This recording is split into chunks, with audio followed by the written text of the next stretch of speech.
Dancer স্টেজের ওপর থেকে নাচের মাধ্যমে ইশারা দিয়ে এটা কি বোঝাতে চাইলো আমাদেরকে। আমার 5 কোটি টাকার গাড়িটা নষ্ট হয়ে পড়ে আছে, সেই কারণে হেঁটে হেঁটেই বন্ধুদের বাড়ির দিকে যাচ্ছিলাম। ঠিক সেই সময় বন্ধু এগিয়ে নিয়ে যাওয়ার জন্য বন্ধুর টারজান গাড়ি নিয়ে চলে আসলো। বন্ধুর গাড়িতে করে চলে আসলাম বন্ধুদের বাড়িতে। বন্ধু রেডি হচ্ছিল আর আমি একটু স্টাইল মেরে নিচ্ছিলাম। তারপরে বন্ধু রেডি হয়ে গেলে আরেক বন্ধুর বুলেটে করে আমরা বেরিয়ে পড়েছিলাম গাজনা রাসের ঠাকুর দেখতে যাওয়ার উদ্দেশ্যে। ঠান্ডার কারণে রুমাল বেঁধে বসেছিল, টেনে খুলে দিলাম। দুই বন্ধু মিলে 100-200 টাকা তেল ভরে দিয়েছিলাম বন্ধুর বুলেটে। তারপরেই ও আমাদেরকে গাজনা নিয়ে গেছিল।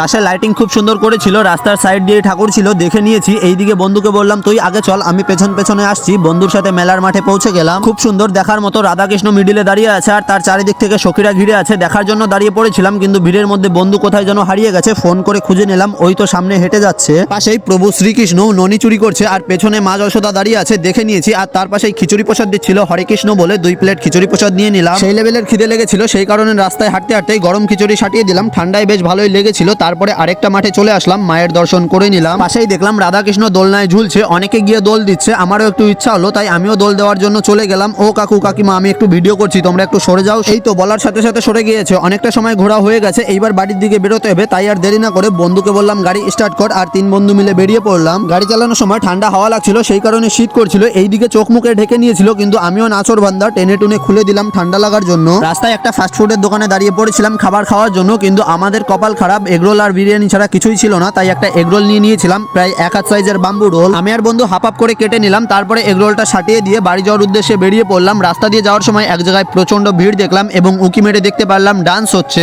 গাড়ি রেখে চলে আসলাম ডান্স দেখার জন্য। এইখানে কি যেন একটু দেখলাম, এই কেড়ে কেড়ে অসভ্যতামি করছিস, শিল্পীর হাত ধরে টানাটানি করছিস কেন? যাই হোক, টাকা নেওয়া হয়ে গেলে, শিল্পীর নাচানো জাগানো হয়ে গেলে শিল্পী চলে গেল। অন্য আরেকজন ডান্সার চলে আসলো স্টেজে ডান্স করার জন্য। এইখানে ডান্স করার সময় কি হলো, শিল্পী ইশারা দিয়ে মনে হয় আমাকে ডাকছে। এ বন্ধু দেখ দেখ, শিল্পী মনে হয় তোকে ডাকছে স্টেজে। এই দেখ, আবার বলছে, একবারের জন্যই তোকে ডাকছে। বন্ধু মনে হয় যাবে, স্টাইল মারছে, কিন্তু বন্ধু গিয়ে ঠিক কি করবে?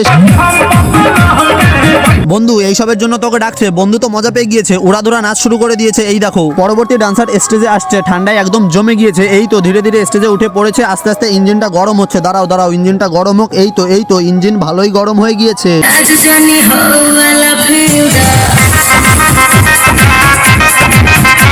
দিদির ট্যালেন্ট আছে। দিদি শুধুমাত্র নিজের ইঞ্জিন না, দিদির সাথে সাথে কিন্তু দর্শকদেরও ইঞ্জিন গরম করে দিয়েছে। এই দেখো, ইঞ্জিন স্টার্ট দেওয়া ডান্স করছে কিন্তু ভাইটি। আমিও একটু নাচ করে শরীরটা গরম করে নিই, নয়তো আবার ঠান্ডায় জমে যাবো। ও দিদি, ওই দিক থেকে টাকা দিচ্ছে বলে কি শুধু ওই দিকেই নাচ করবা আর ওদেরকেই নাচ দেখাবা? আমরা দূরের থেকে ভালো দেখতে পারছি না, একটু আমাদের দিকে এসেও নাচ করো। যা সালা, দিদি নাচ করতে করতে কি করে আমার কথা শুনে পড়লো। দিদি দেখি আমাদের দিকে চলে এসেছে নাচার জন্য। যাই হোক, এইবার ভালো দেখতে পারছি, দূরের থেকে দিদির নাচ ভালো দেখতে পারছিলাম না। এই তো দিদি, আরেকটু ভালো করে নাচাও। যাই হোক, দিদির নাচ কেমন লাগলো কমেন্ট করে জানিও। আজকের মতো এখানেই শেষ করলাম। ভিডিওটি ভালো লাগলে ভিডিওতে লাইক দিয়ে চ্যানেলটি সাবস্ক্রাইব করে নিও।